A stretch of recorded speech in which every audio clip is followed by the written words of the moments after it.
Secretary Clinton, I know your time is very limited. I'll just ask you one last quick question. It's kind of a thought experiment. Let's say it all does go pear-shaped. Let's say it is November 18th, 2016, and for whatever reason, it's President-elect Donald Trump. In that circumstance, is Hillary Clinton moving to Canada? Well, first of all, I do not think that will happen. Yes. She thought a lot of things. Most of them were wrong. Let's start with her marriage, shall we? Hillary Diane Rodham Clinton, was she going to flee the country if Donald Trump won? Well, amazingly, Kamala was asked the same question yesterday. When it comes to Democrats, they're always talking about leaving the country, but sadly, they never leave. I'm not sure if Canada's going to be the right place for them. Have you seen the new conservative opposition leader in Canada? He is not a radical left-wing Canadian. I'll just say Canadian instead of what I'm thinking, but isn't that amazing? We've got all kinds of moving parts for you today because Kamala was real busy. She was on Stephen Colbert last night, and they were very casual and very relaxed, very comfortable with each other. They were nothing of the kind, and they enjoyed a beer together. Be hard to enjoy a can of Miller High Life, but that's what they did. It was Miller. It's not even Miller Lite, right? The more popular beer. It's Miller High Life. I didn't know they still made that, but there it is in a can, and they had in a can. They had that right at the desk there on Stephen Colbert, Kamala Harris, and she cackled and it was very uncomfortable for everyone in the audience there in the studio and at home. The audience very uncomfortable, awful. But we've got that for you because the Democrats, they're a freaky-deaky bunch, aren't they? Freaky-deaky. And she was on Kamala. She was on with Howard Stern. I remember, this is how long I've been around. I remember when Howard Stern was funny. I remember when Howard Stern was clever. And he was fun to listen to. But the fluff job, and I mean that in the most literal sense, that he delivered to Kamala was an embarrassment to him and to the people that used to like him. And one of the things that he asked Kamala is, if Trump wins, will you flee the country? Will you flee the country? Now, we had the other day, just a couple of days ago, we had a Democrat member of Congress was on MSDNC, and she was asked, because she was on the January 6th committee, the lynch mob. The Democrats love lynching people from trees with ropes, long Democrat Party tradition. And she was asked by the phony, baloney, fake journalist over there that, well, if Trump wins, are you going to flee the country? They're always there, and these are members of Congress and Hillary Clinton. Are you going to flee the country? They're the mental dwarfism that these people suffer from. Just extraordinary stuff.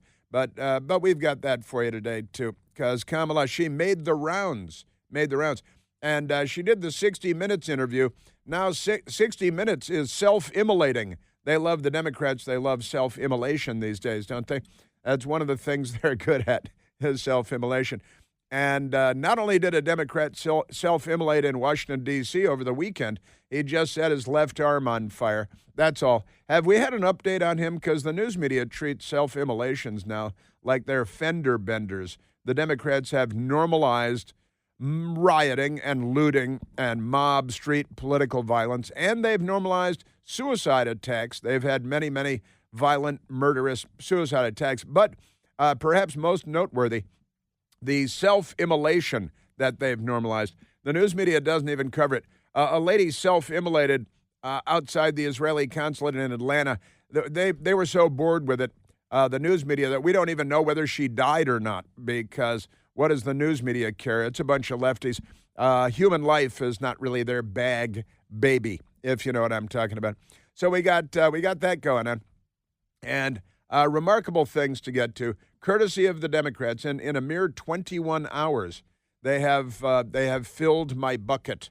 My bucket is full. Remarkable stuff. And also Bob Woodward, remember him, as of Watergate fame, right? Because that's his thing, and it was 50 years ago or something. But every day he still gets tables at restaurants because of Watergate. But I can't even say it out loud, but Bob Woodward's new book, I can say the name of the book, talking about it's Joe Biden, a bunch of inside stuff, quoting Joe Biden. Joe Biden curses constantly. He loves the F word, the F bomb, and it's amazing stuff. But the headline here out of Israel, the Israeli paper Haaretz, and the headline is, quote, "He's a bad beeping guy. He's a bad beeping guy," and that's that word there. That's the headline of the story out of Israel. New Woodward book gives unfiltered view of Biden-Netanyahu rift. And he's quoting, they hate the Jews, these people. Day before yesterday, they were all out there cheering for Hamas. Just amazing stuff. Throw the Jew down the well. I think they were singing at the White House last night. Amazing stuff. So he's a bad beeping guy. Bob Woodward's new book, quoting Joe Biden, talking about our strongest ally, not just in the Middle East, not just fighting to save civilization from the troglodytes from hell. It goes beyond that. But the Democrats are not on the side of civilization because they're not liberals. They're the left.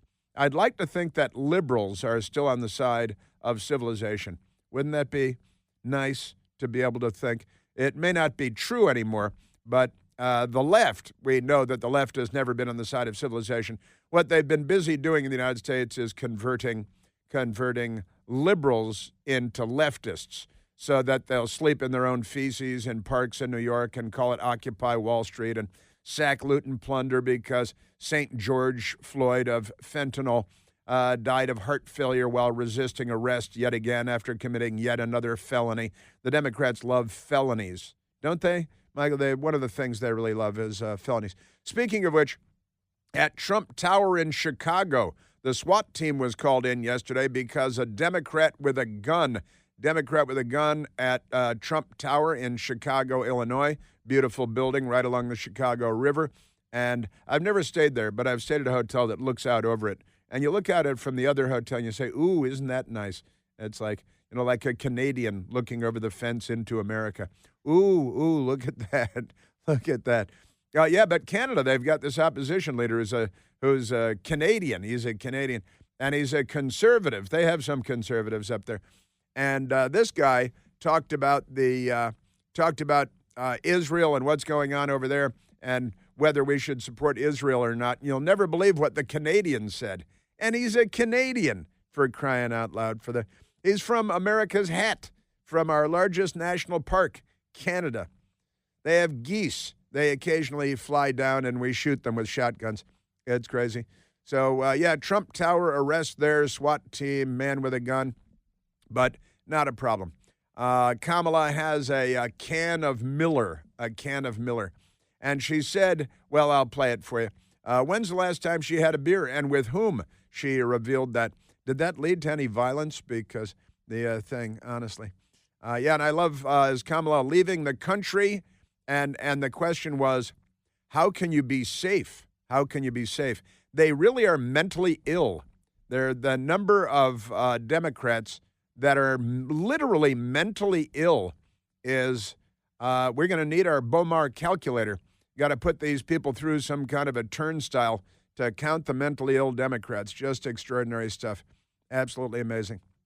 And again, I mentioned the 60 Minutes interview with Kamala, and there's some funny stuff going on there because at 60 Minutes, speaking of mental illness, the people at CBS, they brought in a therapist. They brought in a mental therapist to try to talk the CBS employees off the ledge so they don't commit suicide because Kamala Harris was asked a question and there was a follow-up question. There was a follow-up question, maybe even two follow-up questions, and it's caused such trauma at CBS Fake News that it reveals everything you need to know about our fake and corrupt news media. They're not a legitimate news media at all. They've lost the bubble here. They have no idea what they're supposed to be doing for a living. I'm here to help, though. I really am. I just want to help them. Also, here we go again. Doug Emhoff. He was married to another woman before he married the vice president of the United States. Now he's the second gentleman. He wants to become the first gentleman, but he might have to become the first bee slapper and that bee is a short. That's not a bumblebee, right? But he might have to become something other than the gentleman, because it turns out, well, we learned that in his previous marriage, he found one of the teachers. He had, two children, I think, by the previous. One of them is that tattooed scarvy girl. She's got scarvy. She's got the scarf and the tattoos. She's an international fashion model at Bergen-Belsen. The amazing stuff. But two kids, and the two kids, turns out, had a teacher. And he took a fancy, Doug Emhoff did, to the teacher, the little kid's teacher. And he said, hey, why don't you come over to our house and be our nanny? Be our nanny. And before you know it, one thing leads to another, and the nanny is knocked up, pregnant. See what I'm saying? And not clear what happened, but we think that Doug Emhoff gave her a ride to Planned Parenthood and slipped her an envelope with some cash and took care of that, harvested the organs, I hope, because, you don't want to waste the organs, right, Democrats? Not that you're Nazis or anything, but never mind that. Oh, yeah, and there's, who was it on CNN called Trump Hitler? There's the old calling Trump Hitler thing yesterday, because that's what they do. And then they call for killing all the Jews. That's no sense of irony. I've been talking for years about they have no sense of irony. But back to Doug Emhoff, because Doug Emhoff, he knocked up the nanny. That, as you might imagine, led to divorce in his first marriage. Fortunately for him, he had a little free time in between, and before he met Kamala, or at least before they got married. And he was dating a woman for several months. He brought her to the Cannes Film Festival, which isn't bad, not bad, because first when he said, hey, you want to go to the Cannes? And that's another thing. But he brought her to France, and while in France, he smacked her. They were at a Harvey Weinstein party. This is true, at the Cannes Film Festival in France. And Doug Emhoff thought that his girlfriend had been flirting with someone. So you know what happened? He smacked her. He smacked her across the face so hard that she went spinning away. But that's okay, because he's a Democrat. He's not even a member of the Kennedy family, and it's still okay. He's not even Bill Clinton. Still, it's all right. He's not even Joe Biden, who assaulted Tara Reid, digitally assaulted her on Capitol Hill. But it's okay, because they're Democrats. Remember Pound Me Too? What happened to Pound Me Too anyway? They're keeping up the Pound Me Too traditions. They're just not what they said they were. But in any case, back to Doug Emhoff, because now there's another story, yet another story. There's the Doug Emhoff smacking the girlfriend, the young woman, at the Cannes Film Festival, and multiple friends of hers have come forward and told the story. They don't want her to, Kamala, to go into the White House with the first gentleman being, a brute. We'll just say a brute, you terrible brute. But here's the news story. Doug Emhoff was a foul-mouthed a-hole and misogynist who hired a trophy secretary because she was pretty, and he retaliated against women who didn't flirt back at his Los Angeles law firm, according to former members of the staff at that law firm. And when I say the staff, in this case, I mean the people that worked there. But there it is. Kamala's husband was inappropriate and misogynistic at work, his former colleagues tell the Daily Mail. And there's a lot more to that story, but it's okay, because Democrats are held to no standard at all. And Kamala having a Miller high life. She's living the high life. She is. What a country we have here. We are so off the rails. But female ex-staffers have now come forward to talk about Doug Emhoff. The rest of the news media will completely bury the story, because that's what they do for Democrats. We are at 888-630-9625, 888-630-9625. And we got a lot more for you, too. That's just scratching the surface, I'm telling you. Is Joe Biden still president? Harvard hates Israel, and they've got violent Jew haters there. They should wear armbands. Amazing stuff. An Afghan terrorist arrested in Oklahoma. LGBTQQQQQ, and other Wednesday things. 888-630-9625. Now be cruel, be brutal, because heaven knows they will. You recently surprised people when you said that you are a gun owner. And then if someone came into your That house... was not the first time I've they would get talked shot. about it. That's not the first time I've talked about it. So what kind of gun do you own, and when and why did you get it? I have a Glock. I have a Glock. What kind of Glock? A black one? That's racist. Yeah, that could be racist. She has a Glock. What kind of Glock? I'd say, oh, really, which Glock? You have the Glock 19, the 17, the 21, the 22. Which Glock do you have? And then she'd stumble around more, but 60 minutes, they give her a tongue bath. Pretty much a tongue bath. Let's go to the telephones, Michael. Let's go to Keith calling from Oklahoma, land of the red man. Keith, you're on the Chris Plant Show. Hey, Chris, I always enjoy being on hold for your show. I used to do it from North Carolina. Now I do it from Oklahoma. Congratulations. That's wonderful. Well, I was wondering, since Tampon Tim has stated 3 times on national TV that both he and Kamala are hunters, I thought you might want to reach out to the hunting community and let us know what you hunt with a Glock. Well, I'm not sure. Did he say that Kamala hunts too? Because that's true. Hunting with a Glock, you got to be a good shot to hunt with a Glock, don't you? Yeah. He said he and Kamala both are hunters, and he did not know that before he became her VP nominee. Huh. Now, Wow. out here in Oklahoma, they just opened up Afghan terrorist hunting season. I think we may try doing that with our Glocks out here in Oklahoma. Well, see, now that would not be entirely inappropriate. A Glock for an Afghan terrorist who was planning an election day mass murder in the United States. A guy, the Afghan terrorist that was welcomed into the United States by Joe Biden and Kamala Harris so that he could do what he would inevitably and invariably do, and that is become a radical Islamic jihadi terrorist and murder lots of people. But, I assume that's big news. I hope that's big news on the TV down there and in the papers, Keith, right? Oh, yes, sir. We're excited to know that the season was open on them now. Open season. There it is. I got that story coming up.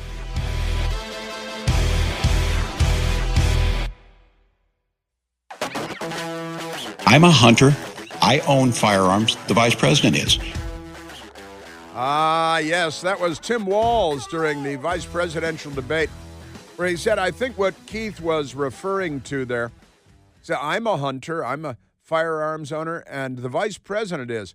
Now, was he saying that Kamala Harris was a hunter or just an owner of firearms? See, and the correct answer to that is it's perfectly ambiguous. It's entirely unclear in what he said, but what he said is worth listening to because it's kind of I'm a hunter, and you might take away from it that he's saying that Kamala is a hunter.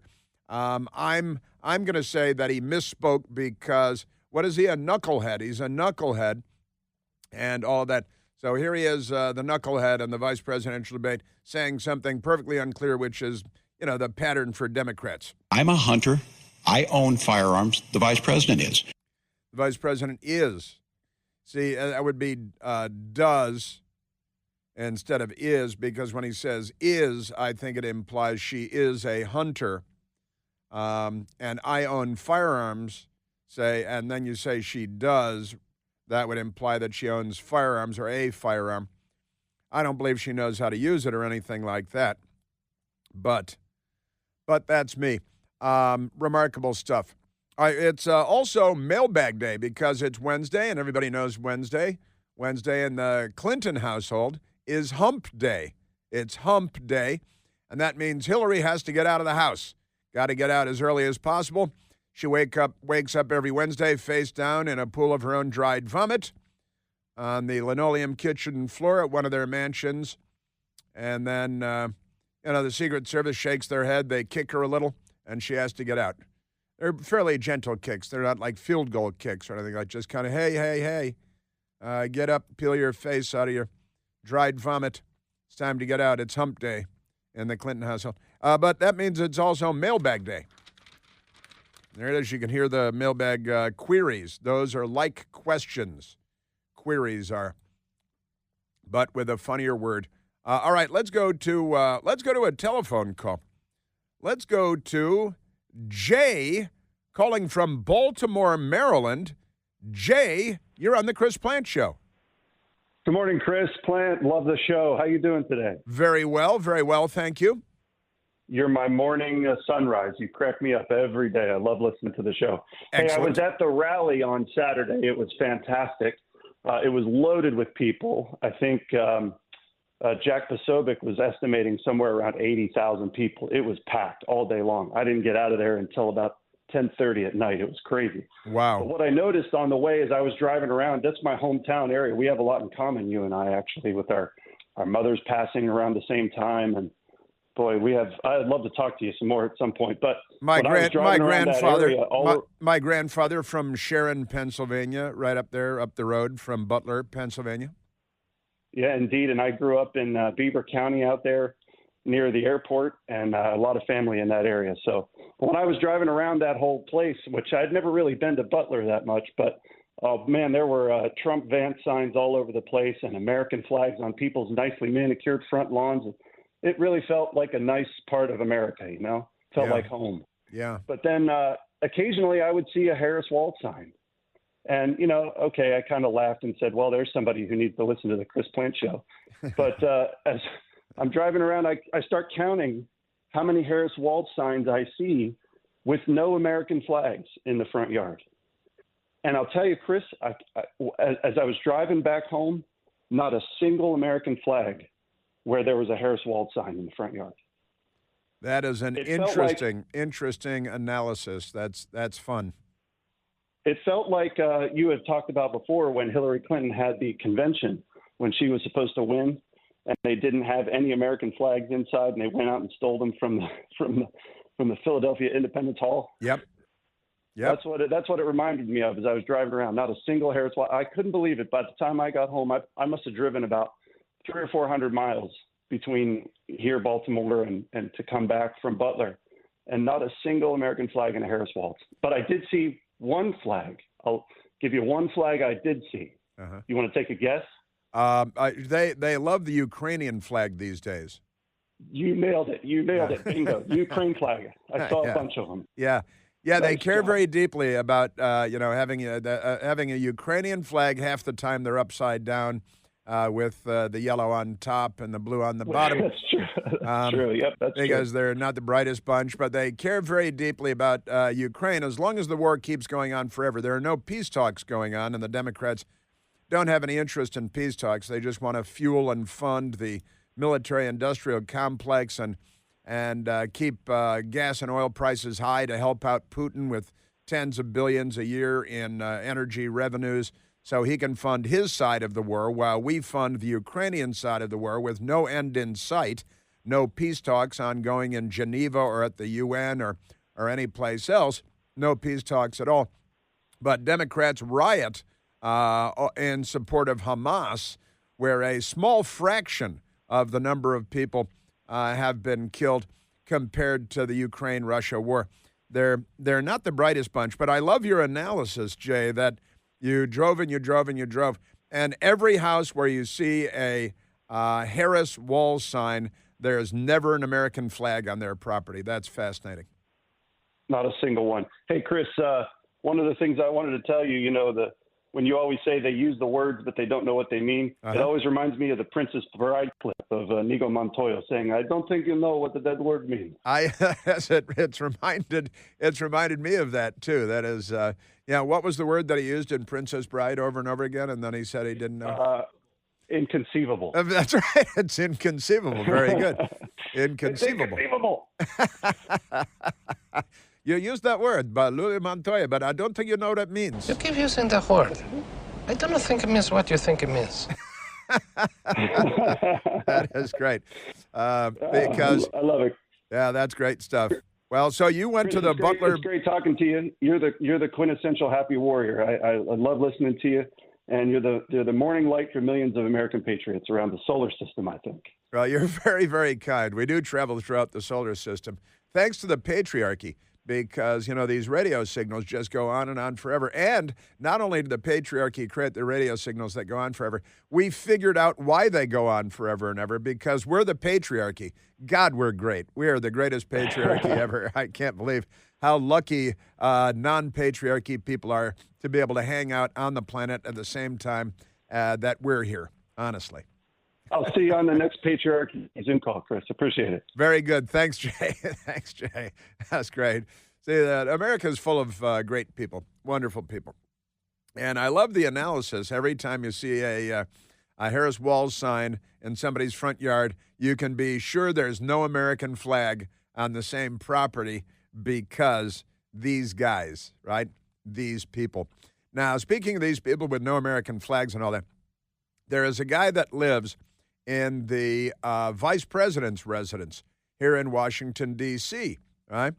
And I started this. I read the headline, but I want to share with you because Doug Emhoff and the news media just dropped the story completely on the Doug Emhoff slapping the woman in Cannes, France, at the Cannes Film Festival, literally going to the Harvey Weinstein party, who abuses the hell out of women. Well, not anymore. Now he's in a penitentiary. But Harvey Weinstein, and all the Democrats knew it for decades, that he sexually abused women all over the place, just like Bill Clinton and like Joe Biden and all kinds of people. See Tara Reid. Where is Tara Reid now? Why did she leave the country? Because she doesn't feel safe because of Joe Biden and all that stuff. But never mind that. The Democrats don't care about those things. And Doug Emhoff slapping the woman at the Cannes Film Festival. Doug Emhoff knocking up the nanny from his previous marriage, who was also teacher to his children at their exclusive private school that costs, I think, $41,000 a year per student. But they're just regular people. They're of the people. But Doug Emhoff and the news media loves him. What is the headline at the Washington Post was, "What a hunk." And they had the headline, the word what, then period, then the word then period, then the word hunk, then period. And they literally want to have sex with him. I've been talking about this for years, about how the Democrats, they're political figures, they want to have sex with them, and it doesn't even matter what they look like. They could look like they've grown up in a root cellar, and they'd still want to have sex with them because they're freaky, and especially when it comes to sexual issues and gender issues. And speaking of which, we've got numbers on that today, too, the number of people that the Democrats have made transgender. Quite astonishing. I've got that story for you today. But here's the latest. So we get Doug Emhoff knocks up the nanny, who's also the teacher, and it leads to the divorce. Then he's dating somebody and brings her to Cannes, which sounds real nice, going to the film festival in Cannes. And then he smacks her so hard that, gets like a Mike Tyson smack spinning across the they were waiting in the valet line, probably for their Tesla, But never mind that. The news media just buries it. They bury it because they don't want to talk about that. It's too journalistic. And pound me too. You got to keep in mind. The Democrats and pound me too. Well, today's headline I have for you popped yesterday. The headline is Kamala Harris's husband, Doug Emhoff, faces explosive new allegations from his time at top L.A. law firm. Wasn't there a TV show about top L.A. law firm? I think there were like 4 different TV shows about top L.A. law firms. Kamala Harris's husband was, quote, inappropriate and misogynistic, end quote, at work. His former colleagues, plural, tell thedailymail.com. The New York Times is not working on it. 60 Minutes is not working on a story on this. They're covering it up. If you came to them with this story, they might hit you in the back of the head with a shovel and roll you down an elevator shaft because, it's New York. Attorneys who worked with Doug Emhoff at his former law firm, Venable, that's the name of the law firm, Venable, says he yelled expletives. Which expletives did he yell? Probably the same ones that Joe Biden yells a lot. I've got a story on Joe Biden doing that today, too. He yelled expletives, held a men-only cocktail hour in the office, revoked work perks from women who didn't flirt with him, and took only young, attractive associates in a limousine to a ball. To a ball. When you say a ball, a 2019 lawsuit, there was a lawsuit, also claimed sex discrimination by other partners in the L.A. office that Emhoff ran, and that while engaged to Kamala Harris, he hired an unqualified part-time model as a legal secretary, quote, because she was young, attractive, and friendly with the powerful men in the office. Now, this is Los Angeles, so when you say friendly with the men in the office, well, you can write the rest yourself. But it is California, profit on the burning shore and all that stuff. The claims are the latest in a string of allegations revealed by DailyMail.com that that threatened to shatter Emhoff's image, heavily promoted by the Harris presidential campaign, of a feminist ally and wife guy. They put this wife guy. Remember, that was in one of the interviews that she did, too, or that he did. He was on television, and they had a phony baloney. It was Jen Psaki on MSDNC. Oh, you're the wife guy. There's a pop culture phrase, wife guy, which you've kind of been known as. Are you familiar with this? I've heard about it. As called a wife guy. Jen Psaki fluffing like that, like the woman that he hired in the law firm in Los Angeles. Flirty face. Oh, yeah, you're the wife guy. Yeah, ask his ex-wife about that, and the nanny that he knocked up, and the woman that he smacked across the parking lot in Cannes. And the claims of the latest in a string of allegations, DailyMail.com, threatened to shatter Emhoff's image, heavily promoted by the campaign of being a wife guy. In August, Daily Mail revealed the Los Angeles lawyer cheated on his first wife and got his daughter's grade school teacher cum nanny pregnant. I think that's a loaded phrasing that they chose there. But Emhoff admitted to the affair after the story broke. And last week, we uncovered claims that he struck his ex-girlfriend in 2012. They had multiple sources on that one, by the way. 4 days later, the Daily Mail contacted Emhoff for comment. A spokesperson reportedly denied the allegation that he smacked the lady at Cannes as untrue. But he hasn't denied it himself, and he hasn't been invited on television to be challenged on this because, Jen Psaki would give him a tongue bath instead and say, oh, really? You cheated on your wife and knocked up the nanny who was the teacher and you smacked your girlfriend? Hey, maybe we could go to dinner. So neither here of the White House have commented on to any other media, including the Daily Mail. No other media is asked because, pound me too. Now, his former colleagues from Venable in Los Angeles, which he ran from 2006 to 2017, coming forward with new allegations about his inappropriate a-hole behavior. A little more on Doug Emhoff coming up because he might become the first so-called gentleman. There's too much of toxicity. It's masculine toxicity out there.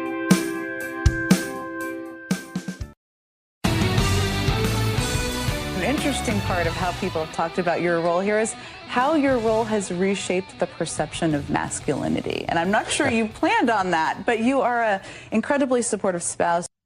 Ah, yes. And, you've only knocked up one nanny and smacked the hell out of one girlfriend that we know about. And then there's the lawsuit from your law firm and abusing women in Los Angeles and the misogyny and the cruelty and the using the young women and the young women are giving their accounts to the people at the Daily Mail. A senior former staffer claimed Emhoff bragged about yelling, "Get the beep out of my office," to a female partner at the law firm after telling his top male colleagues that he had to put her in her place. Got to put her in her place. Everybody knows. She had to ask him something, the ex-staffer said. His office door was closed. She said to his secretary, is he on the phone? And she said no. She tapped on the door. He didn't answer, so she slightly opened the door and stuck her head in. "Get the beep out of my office," he screamed at her. What's worse was he bragged about it to management at Venable, the law firm, and they were aghast. He is an a-hole. I'll clean it up for you. They have the whole thing here. And he told them how to put her in her place. Got to put her in her place. A misogynist. Wow. Who doesn't do that? He's a misogynist, but that's good. We still never got to Andrea Mitchell misusing the word yesterday. We should do that as well. Female ex-staffer said it's well known at the firm that Emhoff was very flirty and that if you weren't flirty back or didn't respond positively, then you were on his beep list. And former Venerable lawyer accused him of favoritism, saying that the consequences for not flirting with him were that you wouldn't get to work on the cases you wanted to work on. It's like Legally Blonde. It's like the law professor in Legally Blonde. There were deadlines, and you weren't one of his favorite people, that the deadlines wouldn't apply to you, but if you weren't one of his favorite people, then the deadlines were harshly enforced. He's a beep-hole, I guess, is the short version of that, isn't it?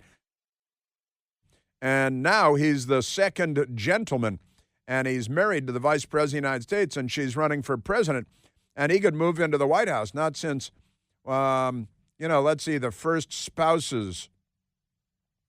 Hillary Clinton, I go back to Hillary when I think of awful, terrible, tyrannical, violent, crazy people abusing everyone around them. Hillary Clinton, that applies to Hillary Clinton. The Democrats. Yeah, they got a long list of female attorneys talking about what a nasty person he was, the sexism, the misogyny. But he's a Democrat.